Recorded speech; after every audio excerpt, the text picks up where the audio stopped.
Ya, menanggapi pernyataan Bapak Hotman Paris, di mana klien kami Peggy Setiawan bisa ditersangkakan lagi setelah batal penetapan tersangkanya berdasarkan putusan pra peradilan nomor 10 garis miring PIT titik pra garis miring 2024 PN Bandung. Jadi begini, di dalam amar putusan pra peradilan Peggy Setiawan ini pada angka 5 itu dinyatakan bahwa menyatakan tidak sah segala keputusan atau penetapan yang dikeluarkan lebih lanjut oleh termohon yang berkenaan dengan penetapan tersangka atas diri pemohon oleh termohon. Nah, jadi berdasarkan amar putusan nomor 5 yang menyatakan tidak sah segala keputusan atau penetapan yang dikeluarkan lebih lanjut oleh termohon yang berkenaan dengan penetapan tersangka atas diri pemohon, itu berarti ini sudah terkunci. Ya. Berarti Peggy Setiawan dalam kasus pembunuhan Pina Eki ini, Peggy Setiawan klien kami ini, tidak dapat ditersangkakan lagi. Karena sudah terkunci di dalam amar putusan nomor 5 tadi. Jadi segala keputusan atau penetapan lebih lanjut ya yang dilakukan oleh termohon ya dalam hal ini penyidik Polda Jawa Barat ini nanti dinyatakan tidak sah. Sudah terkunci. Itu. Nah, kemudian di dalam pasal 83 KUHP putusan pra peradilan itu tidak dapat dilakukan upaya hukum ya.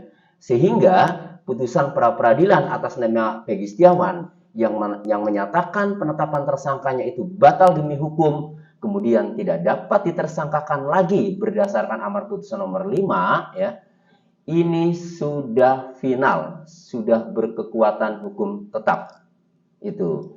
Jadi, kalau ada pendapat-pendapat ya yang mengatakan bahwa Peggy Setiawan bisa mungkin ditersangkakan lagi karena kemarin yang diputus adalah persyaratan formil ya yang tidak ditempuh atau hanya baru formilnya saja belum masuk ke pokok perkara. Betul, memang pra peradilan itu memeriksa terkait dengan formil bagaimana penetapan tersangka. Nah, lalu apakah penyidik kemudian menindaklanjuti lagi berdasarkan putusan pengadilan, berdasarkan putusan pra peradilan atas nama Peggy Setiawan ini, kami sebagai penasihat hukum Peggy Setiawan telah mendapatkan satu SP3 ya. Jadi penyidikan terhadap pemohon itu dihentikan. Nah, kemudian yang kedua ya, ada surat pencabutan tersangka ya.